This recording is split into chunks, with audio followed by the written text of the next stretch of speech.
Welcome one and all back to the Bucker Breakdown, Bucker Binge, where I have a look at food, which is very interesting. We all need food to live. I'm going to have a look at one of my favourite Japanese foods, which is Okonomiyaki. It's typically a dine-in meal that you go to with friends, but if you are alone in Japan with no friends, you can get them frozen.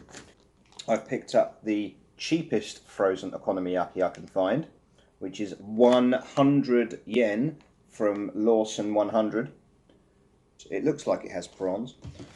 And I picked up a more premium frozen okonomiyaki, otherwise known as the only other frozen okonomiyaki I can find, which is the Table Mark, which is considerably bigger, as you can see, almost twice the size. But this cost 198 yen. So they're kind of comparable. So how's the quality? Let's find out. They're both microwavable. This one microwaves for roughly 3.5 minutes at 500 watts. And this one microwaves for 7 minutes and 10 seconds at 500 watts. Incredible. Check it out. This one comes with all the sauces. A mayo, bulldog sauce, your Worcestershire based sauce. Katsuobushi, which is dried bonito flakes. Aonori, which is your dried seaweed flakes. So that's quite good. Well, that's the size of the thing out of the packet. See what this boy's got. How's the cheap boy doing? Doesn't even come in a little plastic bag like the other one did. Okay, so it has octopus. It has octopus and it has all the toppings, and all you get, you do get the sauce. You get the branded sauce. That's good. So you know the cheap one's still smaller.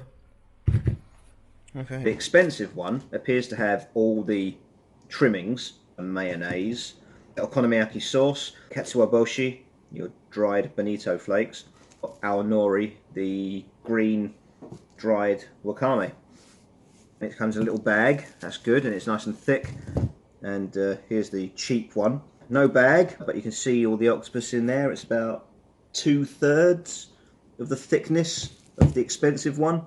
And it has got sauce. It's got branded sauce. You're supposed to add all the other bits yourself. So that's your cheapness going on. Okay, well, let's get them cooking. Jump cut to 10 minutes now. Jump cut. They had the common problem with microwavable food in that they were cold in the middle.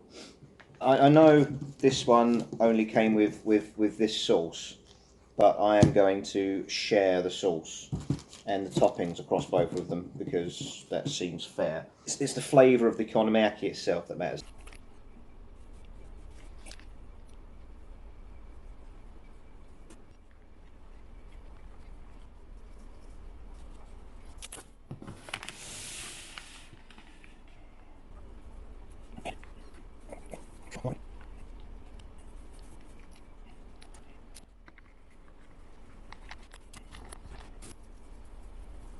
That looks how it should, right? That looks like an okonomiyaki.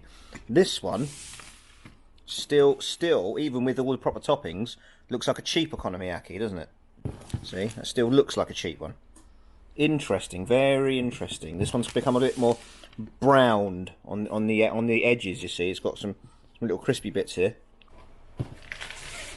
Cheap and twice as much, but it's twice as big, so roughly the same value, I guess. Cheap one first.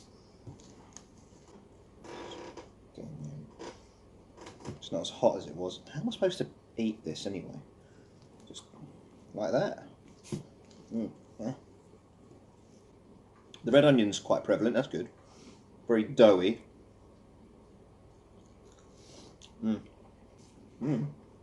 Oh, got nice little bits of octopus. Okay.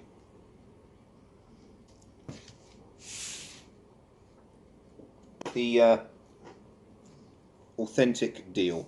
Now, straight away, it's easy to cut through. I can actually get through that. Mmm. Mmm. Roasty. The crispy bits on top are quite good. On the photo, on the box, on the packet, it had some nice looking green cabbage, nice green looking greens.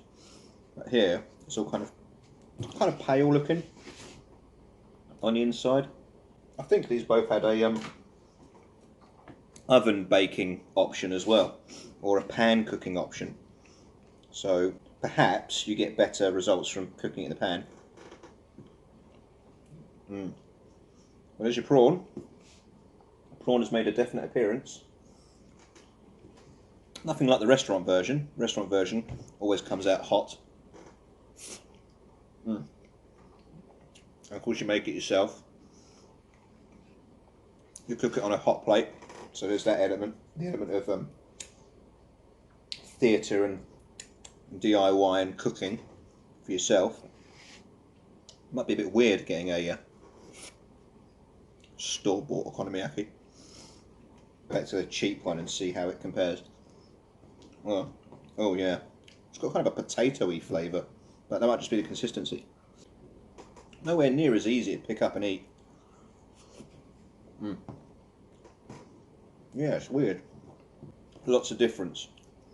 Even with all those extra sauces about it, it's quite bland. This one, however, is actually quite authentic. See, I know I'm eating an okonomiyaki with this one. With that one, you'd have to guess.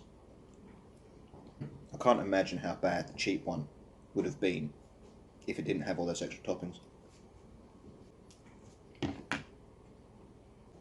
Okay, well there you have it. That's the Baka binge where I've just engorged myself on cheap okonomiyaki and reasonably priced okonomiyaki. The thing is, that one was twice the cost of the cheap one, practically. But that one is more than twice the value. You get all your toppings, and it's about 1.5, maybe twice the size anyway. The only problem is it stays cold in the middle, and it almost takes up the whole microwave, so you can't do the thing where you offset it to one side. So I had to microwave it a bit longer, but that's the same with the other one anyway, and anyone who's ever tried to cook a Chicago Town pizza in the microwave knows that anyway. So just beware of that if you ever have the opportunity to have a frozen okonomiyaki from somewhere. The first one, disappointing. Frankly, a disgrace to okonomiyaki. So the first one only gets about a 3 out of 10. I mean, it's still okonomiyaki. The proper value one with the big packet of sauce and the packet of mayonnaise and the little sachet of al nori, it gets a 7 because it's not comparable to the real thing at all. Hope you enjoyed that little insight into Japanese convenience food or Japanese cook-at-home food. If you've likely had okonomiyaki at a restaurant, you might think to yourself, can you get this frozen in a supermarket? Yes, you can, and that's what it's like. And there's a 100 yen version as well. So if you want to eat okonomiyaki for just about 108, 110 yen, then you can, sort of. Wouldn't recommend it, but thank you very much. See what else we've got on our channel. Goodbye. Sayonara!